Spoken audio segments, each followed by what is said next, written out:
Graças e paz novamente, meus irmãos. Eu vou tomar um golinho de água aqui que eu puxei alto demais essa última música, né? Achei que eu não ia dar conta de terminar ela, não. Hoje nós estamos, esse mês, né? Na verdade, acho que não é só durante esse mês, né? Mas durante essa é a segunda, terceira. Então, nessas últimas 2 sextas-feiras e nas próximas 4, nós estamos falando sobre intimidade. Orar é ter intimidade com Deus, né? E hoje nós vamos falar um pouquinho que orar é reconhecer o socorro do céu, ou reconhecer o socorro divino, o socorro de Deus sobre as nossas vidas. Eu gostaria que você abrisse sua Bíblia comigo, lá no Salmo de número 121. Salmo 121.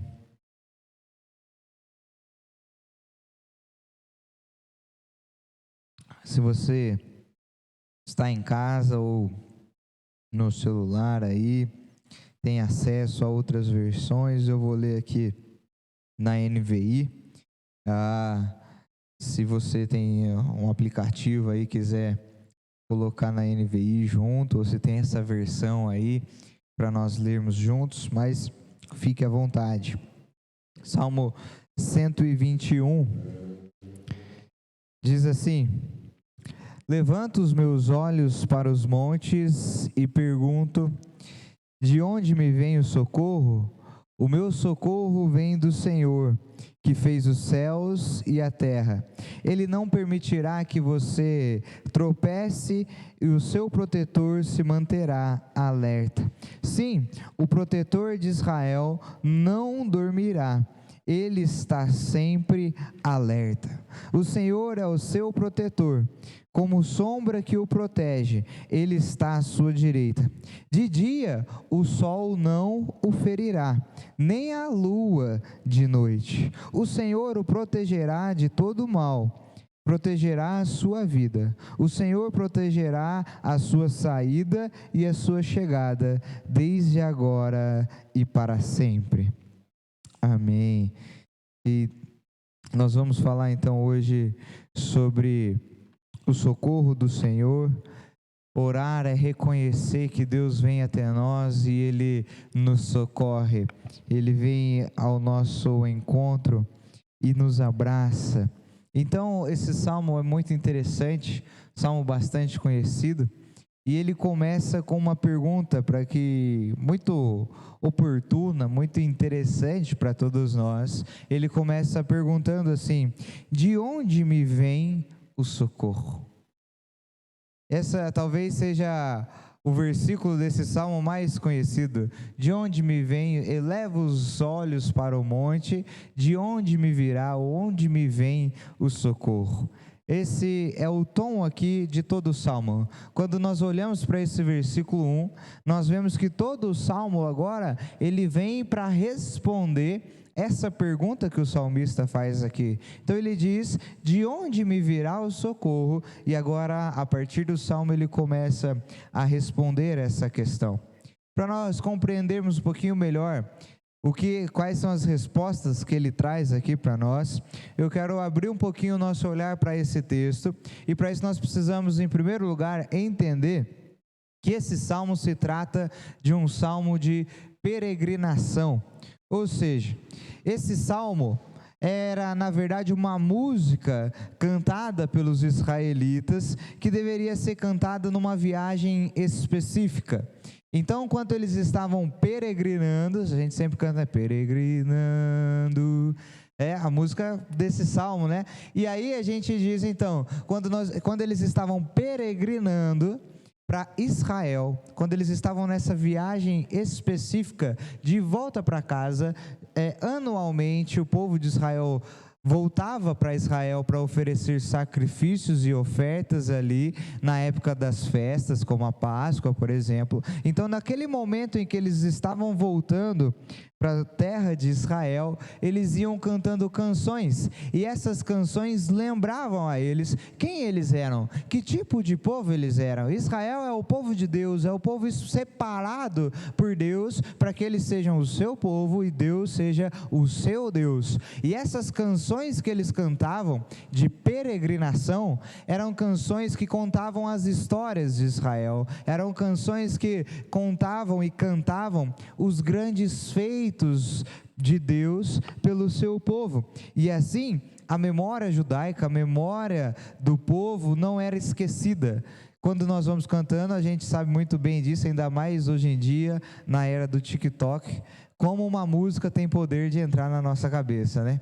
A maioria das músicas hoje em dia, acho que eu nunca ouvi ela inteira, graças a Deus. Nunca ouvi ela inteira, mas você sabe o refrão que está lá no TikTok, que o pessoal faz dancinha, né?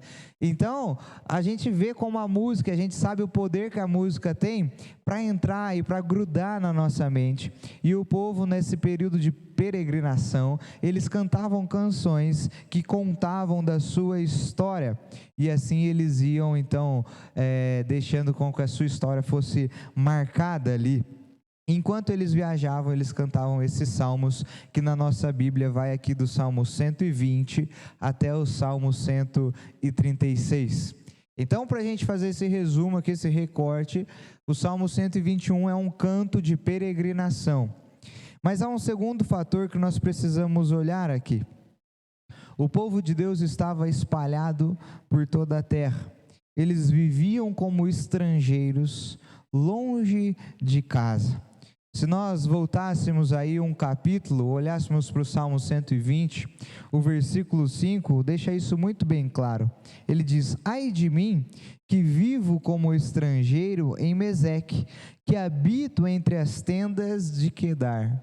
O povo de Israel estava disperso, estava espalhado por vários lugares do mundo, e eles estavam vivendo então como estrangeiros. E em muitos lugares os judeus não eram bem-vindos onde eles moravam, eles não se sentiam parte do povo que ali viviam. E aquele lugar não era para eles aquela casa. Já chegou num lugar onde você chega assim e você não se sente em casa, você não se sente assim, está meio desconfortável, a língua parece que você fala e você está falando grego, aí você faz aquela piadinha e ninguém ri, fica mó sem graça assim, né? São coisas que a gente acontece e a gente chega em lugares que a gente fica desconfortável, não é a nossa casa. O judeu estava espalhado pelo mundo e por muitos lugares que não era a sua casa. Eles sentiam-se desconfortável, a forma de pensar não se encaixava. Eles adoravam um Deus que não era adorado aonde eles estavam. Então tudo lhe parecia estranho e muitas vezes eles corriam até mesmo risco para a sua própria vida. E agora eu queria que você pensasse comigo na nossa situação. Hoje, no mundo em que nós vivemos, já percebeu que às vezes a gente não se encaixa no mundo em que nós estamos? Não sei você, mas às vezes você chega até dentro da sua casa, dentro da sua família. Por muitos anos eu me vi assim, eu entrava, minha família é toda de longe, e a cultura, acho que eu comentei um pouquinho disso uma outra vez, que a gente estava junto aqui. E eu comentei já que, assim, às vezes eu chegava na casa dos meus tios, por exemplo, e é muito diferente a cultura que eles têm, criados em Belo Horizonte, numa cidade grande, numa capital, e eu criado no interior. A cultura era diferente, a forma de falar era diferente. Muitas vezes você se vê e diz assim, parece que eu não me encaixo aqui. Às vezes até mesmo dentro da nossa casa. E às vezes você já passou por algum momento, já percebeu que a forma de pensar das pessoas não se encaixa com a sua. Talvez você já tenha se sentido deslocado em algum lugar onde você estava. Eu não me chamo para ir em casamento de rico, assim, casamento de chique. Aí vem gente chique, né? Aí vem aquelas comidas que não cabem nem no prato. Aí eu olho para o Elô da roça e falo, mas não tem uma feijoada aqui, alguma coisa assim, que dá sustância, né? Então, assim, às vezes você se sente deslocado, não é um lugar comum para nós.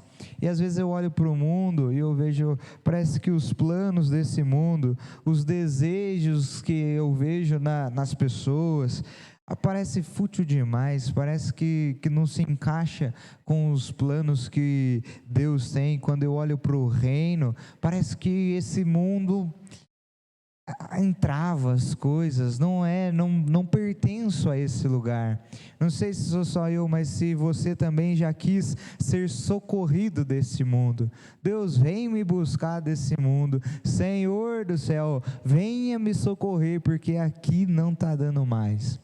Quando a gente olha para a humanidade, nós olhamos para ver como nós estamos no mundo, tem hora que dá vontade de falar, Senhor, e tem que ser mesmo, Senhor, vem me socorrer, venha nos socorrer, Pai. Isso acontece porque nós somos estrangeiros nesse mundo. Verdadeiramente nós não somos desse mundo. O nosso lar não é aqui, a nossa casa não é aqui. Nós somos cidadãos de um reino de amor, de um reino de alegria, do reino de paz, de justiça. E nós estamos vivendo num mundo de guerra. Nós estamos vivendo, e infelizmente hoje esse mundo literalmente de guerra, um mundo do ódio, do rancor. Se você tem Facebook, qualquer tipo de rede social, você já viu que o nosso mundo é um mundo do ódio, é um mundo do rancor, é um mundo da discussão, é um mundo do vou te matar, vou te causar dano. As pessoas se tornaram juízas nesse mundo em que nós vivemos. Então a gente precisa realmente olhar para esse salmo e nos fazer a pergunta: eleva os olhos para os montes, de onde me vem o socorro? De onde me virá o socorro? E nós vemos que no versículo 2, o salmista continua dizendo, e ele começa a nos dar as respostas aqui que nós precisamos. Ele diz: o meu socorro vem do Senhor, que fez os céus e a terra. Perceba comigo que, na verdade, essa pergunta do versículo 1, ela é uma pergunta retórica.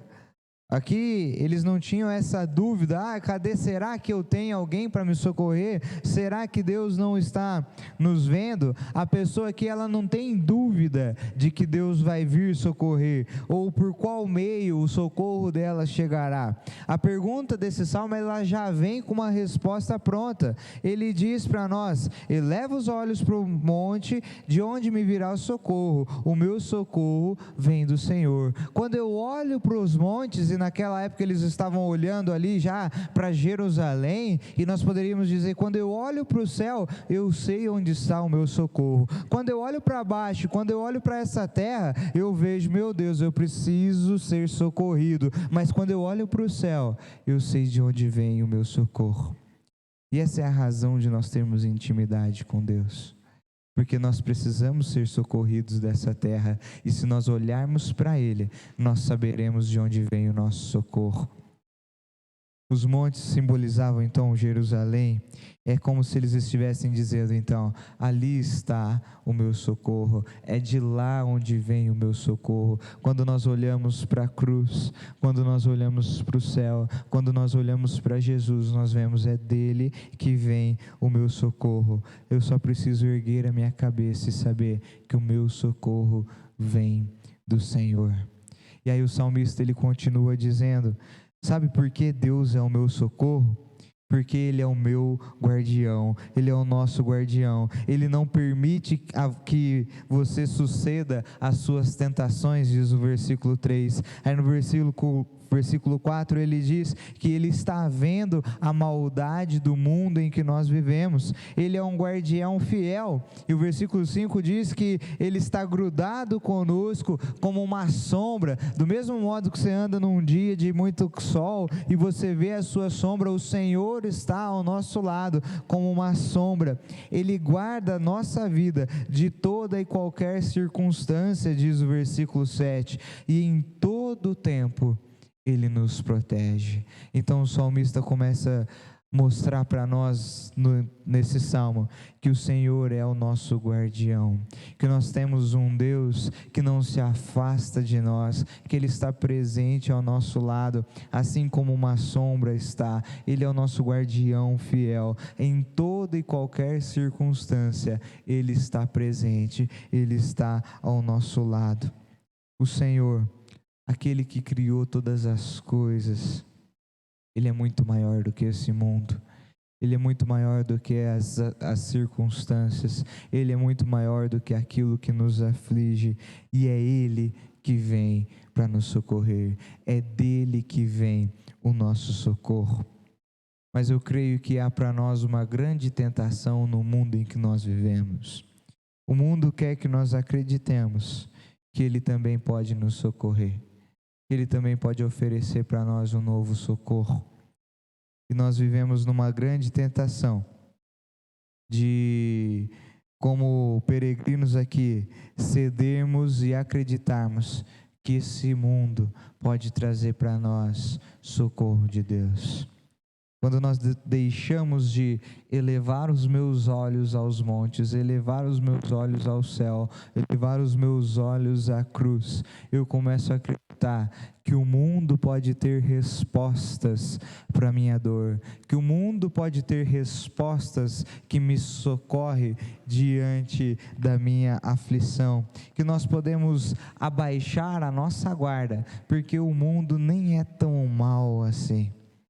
E para sua proteção, para você estar bem guardado, basta você ter mais na vida.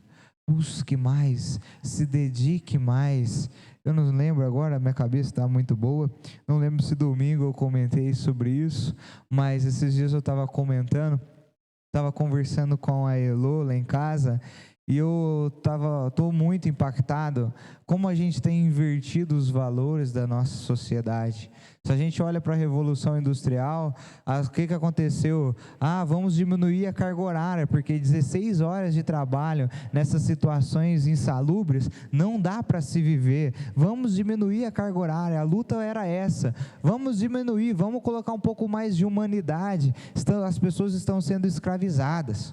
Então, houve-se uma revolução toda para que houvesse uma humanização melhor na carga de trabalho. E aí a gente foi vivendo o mundo, a gente passou a ter 8 horas a carga de trabalho, um dia para descansar, mas agora a gente está vendo que as pessoas estão se vangloriando de trabalhar 12, 16 horas de trabalho novamente. Falei, meu Deus, eu estou doido? Não sei o que está acontecendo. Agora é bonito você dizer assim, não, eu trabalho 12 horas por dia. Eu vejo que algumas pessoas, a Elô, minha esposa, é uma pessoa que trabalha não 12 horas por dia, mas contando as viagens que ela precisa fazer, dá essas 12 horas, e eu vejo que quando a gente fala assim, a Elô sai de casa às 5:30 da manhã, e aí quando é 7 horas ela está em casa de novo, tem gente que acha bonito, tem gente que acha que é legal, tem gente que acha que é isso que vai garantir o nosso socorro no nosso dia, e aí tem gente que está dizendo assim, não, é isso que nós temos que fazer, você quer ir bem? Então comece a trabalhar mais, durma menos. Se o seu adversário dorme 3 horas por noite, você precisa dormir 2 só. E nós estamos começando a acreditar, ou estamos nos permitindo acreditar, que aquilo que nós fazemos com as nossas próprias mãos é o que vai nos socorrer. Que aquilo que nós podemos produzir é que vai nos socorrer desse mundo mal. Então, se você não tem condições, trabalhe mais para que você tenha mais. Então se você quer ter a sua empresa, se dedique o dobro. Nós estamos querendo nos proteger, nós estamos querendo nos guardar, nos socorrer pelos nossos próprios meios, pelas nossas próprias forças. Esses dias, ainda sobre isso, estava vendo lá um menino de uns 10, 11 anos de idade, que ele diz que ele dorme na sala de aula, porque durante a noite ele joga Free Fire. Então ele faz isso como trabalho, ele deve ganhar muito dinheiro jogando no celular. E aí ele então começou a trabalhar, e a gente acha bonito isso. Ele está trabalhando lá a noite inteira, e quando ele está na escola ele dorme, porque ele não tem, a noite dele ele está trabalhando, 12 anos de idade, e a gente diz, é isso que vai te salvar, se você continuar assim, você vai ser rico quando você crescer, você vai ser bem sucedido quando você crescer. Nós estamos acreditando que o mundo pode nos socorrer, que ele tem resposta para nós. Então é só a gente não perder a nossa vida preocupando com o que as pessoas acham, viver em função daquilo que nós entendemos que é importante. Mude a sua mente, liberte-se. Você está protegido ou estará protegido quando o seu foco for o seu bem-estar, a sua carreira, os seus sonhos, se você buscar sempre mais. Mas sabe por que que esse mundo ele não pode nos proteger? Porque ele dorme diante da imoralidade humana. Os deuses desse mundo, eles dormem enquanto a humanidade se destrói. Lembra lá do profeta Elias em 1 Reis? Ele diz: ao meio-dia, Elias zombava deles, dizendo: grite mais alto, já que ele é um Deus, pode ser que ele esteja meditando, ou ocupado, ou de viagem, talvez esteja dormindo e precise ser despertado. Então sabe por que à medida em que a humanidade avança, a maldade também avança, o desespero avança, a angústia também aumenta? Porque os guardas desse mundo, aquilo que nós estamos colocando ao nosso... todas as nossas forças para nos socorrer, eles estão dormindo diante da imoralidade humana.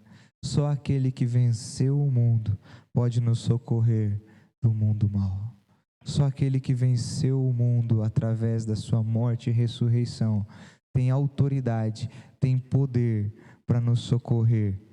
E ainda bem, o versículo 4 diz: sim, o protetor de Israel não dormirá, ele está sempre alerta. Nós vivemos como estrangeiros no mundo e nós somos tentados a nos adequar, a permitir com que a nossa mente pense como essa mente mundana.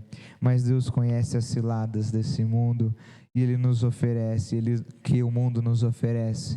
E perante Deus, nós podemos ver que é um Deus que está sempre alerta. Diferente dos deuses desse mundo, o nosso Deus não dorme. O nosso Deus está alerta. Ele não permite que os nossos pés tropecem. Então, é possível nós não cedermos à tentação de sermos nós mesmos quem iremos nos socorrer diante desse mundo.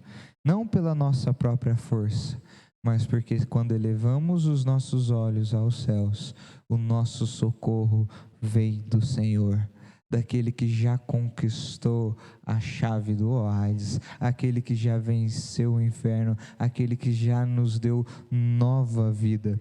O mundo pode ser sufocante, a vida pode parecer mais fácil ao fazer o que todos fazem, mas nós estaremos diante de uma luta vencida, conquistada, se nós estivermos ao lado daquele que venceu o mundo. Em João 16, versículo 33, Jesus afirma: nesse mundo vocês terão aflições, contudo tenham bom ânimo, eu venci o mundo. Então, se viver nesse mundo tem nos causado dor, se viver nesse mundo tem nos causado aflição, desespero, angústia, eu quero te convidar a erguer os seus olhos e receber o socorro divino, a entrar no caminho da intimidade com Deus, receber o socorro que vem dos céus. Não acredite nas promessas falsas de um mundo corrompido. Olhe para aquele que venceu o mundo e nos aguarda, e nos guarda, e nos protege, hoje e para todo sempre. O Senhor diz: eis que estarei convosco até a consumação dos séculos. Nós, como igreja, temos essa missão de sermos no mundo que estamos um semáforo para apontar o sinal vermelho, que as coisas não estão bem, que continuar achando que nós vamos nos socorrer com as nossas próprias forças não vai dar em nada. Nós somos esse semáforo para apontar que o caminho está errado, mas nós somos o semáforo também que aponta o caminho verde. Há uma esperança. Elevo os meus olhos para os montes, de onde me virá o socorro? O meu socorro vem do Senhor. Elevo os meus olhos para a cruz de Cristo. O meu socorro já está presente no aqui e no agora. E cada vez mais que eu adentrar a um nível de profundidade, de intimidade com Deus, eu vou perceber que Ele está me socorrendo diariamente, nas maiores e nas menores, nas complexas e nas mais simples coisas da nossa vida. Que assim nós possamos então desejar essa vida de oração que nos leva a um caminho de intimidade e que nos leva ao caminho de reconhecer o socorro que vem do alto, o socorro que vem do céu. Amém? Feche seus olhos, vamos ter mais uma palavra de oração. Senhor Deus, Santo e amado Pai, nós oramos ao Senhor que na força do Teu Espírito Santo, Pai, nós possamos vencer esse mundo, não pelas nossas próprias forças, mas em Cristo Jesus, ó Deus. Que ao elevarmos os nossos olhos para baixo, quando nós olharmos para essa sociedade, ó Pai, nós jamais sejamos tentados a corresponder a ela com as nossas próprias forças, mas que ao mesmo tempo nós possamos olhar para o alto e reconhecer que o nosso socorro vem, e Ele está vindo, Ele já veio e virá em plenitude, ó Deus. Em nome de Jesus, restaura o nosso vigor, restaura a nossa força, restaura a nossa comunhão, a nossa intimidade contigo, ó Pai, para que nós possamos ver, para que os nossos olhos possam contemplar o socorro que vem do céu, Jesus. Assim que nós oramos. Amém. Amém, amém, amém. Amém. Glórias a Deus pela vida do pastor Lucas, pela palavra. Deus continua abençoando em nome de Jesus. Então eu falei para ele, você veio para cá hoje, pode ficar por aqui também. E depois amanhã cedo já retorna para o nosso encontro que vai ser lá na chácara Dona Dilma com os pastores e os presbíteros, né? Vamos passar um dia em silêncio e oração lá no sítio da Dona Dilma. Aí nós pedimos para que os irmãos que estão aqui, os irmãos que estão em casa, estejam orando pelo conselho da igreja. Nós estaremos reunidos lá na chácara da Dona Dilma para um tempo de a sós com Deus, né? Um tempo de comunhão, disso que nós ouvimos aqui, né? De elevar os olhos, né? Para os montes, de elevar os olhos para a natureza, de olhar para o mundo e perceber que o nosso socorro não vem deste mundo, mas o nosso socorro vem do Senhor, que criou todas essas coisas, né? Nosso socorro vem daquele que está por trás de tudo isso, né? Que é o Criador de todas as coisas. Nós vamos estar orando pela salva de pedidos, né? Agradecendo a Deus pelos nossos irmãos que estão ali na torre, e depois o pastor Lucas impetra a bênção para nós.